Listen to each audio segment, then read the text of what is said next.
Hola amigos, ¿cómo están? Los saluda el profesor David. Continuamos con comprensión de textos, parte 5, para el proceso de nombramiento docente 2019. Y ojo, no se olvide de suscribirse a mi canal. Búsqueme en YouTube como Tarea Fácil. El logo que me identifica es el siguiente. Y para cualquier información sobre el curso, les dejo mi WhatsApp. Continuamos. Texto 5. Cada día 1.500 millones de niños y jóvenes en todo el mundo acuden a edificios que se llaman escuelas. Allí pasan largas horas en salones donde algunos adultos tratan de enseñarles a leer y escribir, así como matemáticas, ciencias y otras materias. Esto cuesta aproximadamente el 5% de todo lo que produce la economía mundial en un año. En 2016 ascendió a casi 76 billones de dólares, según datos del Banco Mundial. Lamentablemente, mucha de esta inversión se pierde. Una gran parte de esos 1.500 millones de estudiantes aprende poco que les vaya a ser útil para moverse eficazmente en el mundo. Los esfuerzos que hace la humanidad para educar a sus niños y jóvenes son titánicos, pero sus resultados no son los esperados. Según el informe sobre el desarrollo mundial del 2018 del Banco Mundial, el 75% de los estudiantes de tercer grado en Tanzania y Uganda tienen problemas para leer una frase sencilla como "el perro se llama Fido". En Kenia, el 50% de los estudiantes de quinto grado de primaria no puede restar números de 2 dígitos. En Ghana, en segundo de primaria, este porcentaje asciende al 70%. Hacia el 2016, Brasil ha logrado mejorar las habilidades de los estudiantes de 15 años, pero al actual ritmo de avance, le llevará 75 años alcanzar la puntuación promedio en matemáticas de los países con mayor rendimiento. En lectura, aunque suene irrisorio, les llevará más de 2 siglos, 200 años. El mensaje central del informe es que la escolarización no es lo mismo que el aprendizaje. En otras palabras, que un estudiante haya acudido al colegio o a la escuela secundaria no quiere decir que haya aprendido. La buena noticia es que los progresos en escolarización han sido enormes. A finales del 2010, el número de años de escolaridad completados por un adulto promedio en los países de menores ingresos se triplicó. En 2006, esos países tenían una cobertura educativa equiparable con la de las naciones de mayores ingresos. Claramente el problema ya no es la falta de escolaridad. No se trata de que niños y adolescentes no puedan ir a la escuela. El problema es que, una vez llegados allí, no aprenden lo que deberían. Más que una crisis de escolaridad, lo que hay es una crisis de aprendizaje. El informe del Banco Mundial enfatiza que la escolarización sin aprendizaje no es solo una oportunidad perdida, sino también una gran injusticia hacia los estudiantes pobres, quienes tienen por lo general un menor rendimiento educativo que los estudiantes más favorecidos. En Uruguay, por ejemplo, los niños de sexto grado de primaria provenientes de familias con menores niveles de ingresos fracasan en matemáticas 5 veces más que aquellos que provienen de hogares más ricos. Sin embargo, la escolarización por sí sola no les da las herramientas para superar esta situación. Todo esto se convierte en una diabólica maquinaria que perpetúa la desigualdad, la cual a su vez es un fértil caldo de cultivo para conflictos de toda índole. Ante todo lo expuesto, ¿qué se debe hacer? Lo primero es medir.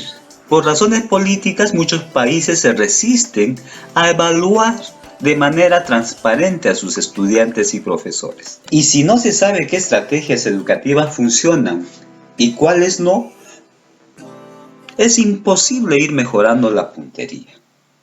Lo segundo es comenzar a darle un mayor peso a la calidad de la educación, es decir, al aprendizaje. Si bien es políticamente atractivo anunciar que un alto porcentaje de los jóvenes de un país van al colegio, eso de nada sirve si la gran mayoría de ellos aprende poco. Tercero, mejorar la calidad de la educación inicial.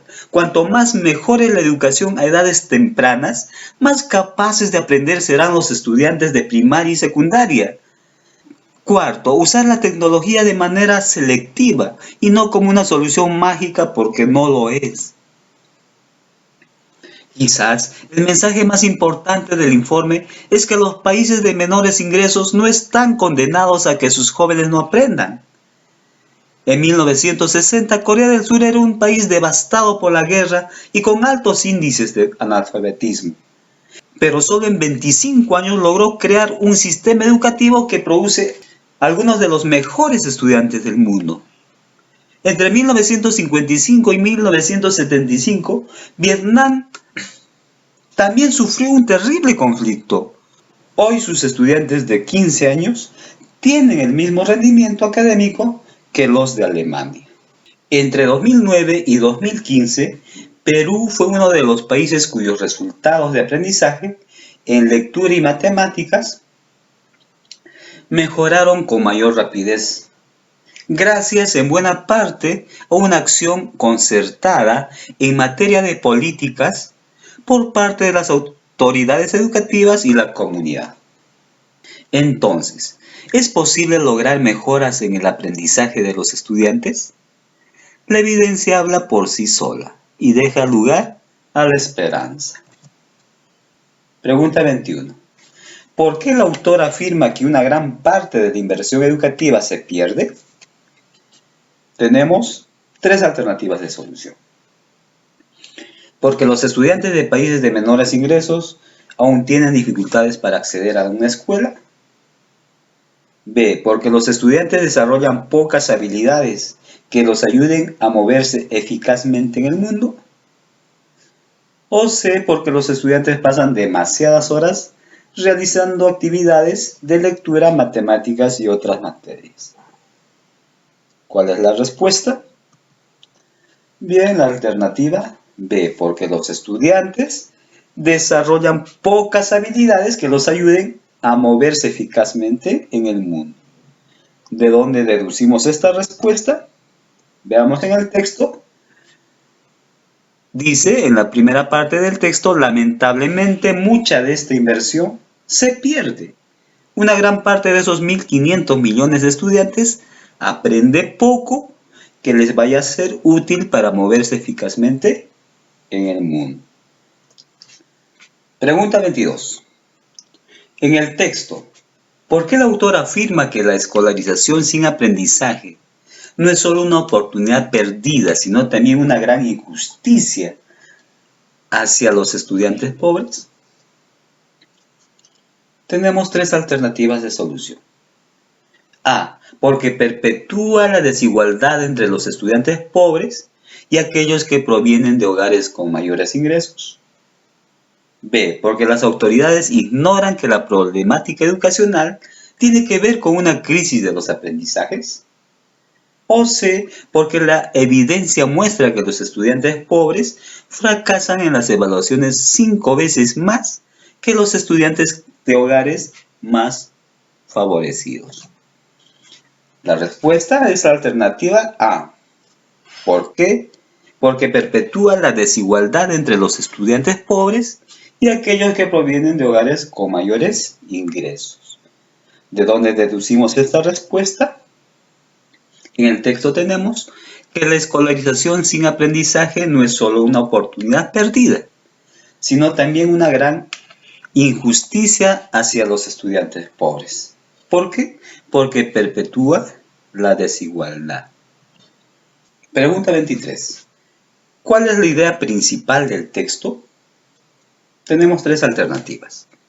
Una de las conclusiones más importantes del informe del Banco Mundial es que los países de menores ingresos tienen posibilidades reales de que sus jóvenes aprendan? Alternativa B. Los esfuerzos por ampliar la cobertura educativa serán insuficientes si no están acompañados por políticas orientadas a la mejora significativa de los aprendizajes. Y alternativa C. Además de ser una oportunidad perdida, la escolarización de baja calidad es una injusticia que puede generar el surgimiento de conflictos de toda índole. La respuesta es la alternativa B. ¿Cuál es la idea principal del texto? Los esfuerzos por ampliar la cobertura educativa serán insuficientes si no están acompañados por políticas orientadas a la mejora significativa de los aprendizajes. ¿De dónde deducimos esta respuesta? En el texto tenemos que la escolarización no es lo mismo que el aprendizaje. Claramente el problema ya no es la falta de escolaridad. No se trata de que niños y adolescentes no puedan ir a la escuela, sino el problema es que una vez llegados allí no aprenden lo que deberían. Más que una crisis de escolaridad, lo que hay es una crisis de aprendizaje. Es necesario comenzar a darle un mayor peso a la calidad de la educación, es decir, al aprendizaje. Pregunta 24. En el texto, el autor propone un conjunto de medidas para mejorar los aprendizajes de los estudiantes. ¿Cuál de las siguientes no es una de estas medidas? Facilitar el acceso de niños y jóvenes a la escuela. Medir el rendimiento educativo de los estudiantes. O implementar el uso de tecnología de forma funcional. ¿Cuál de ellas no es una de estas medidas? Bien, la alternativa, facilitar el acceso de niños y jóvenes a la escuela. Las alternativas que sí se relacionan al texto son la alternativa B y C. ¿Por qué? Veamos en el texto, dice, lo primero es medir. ¿A quiénes? A estudiantes y profesores.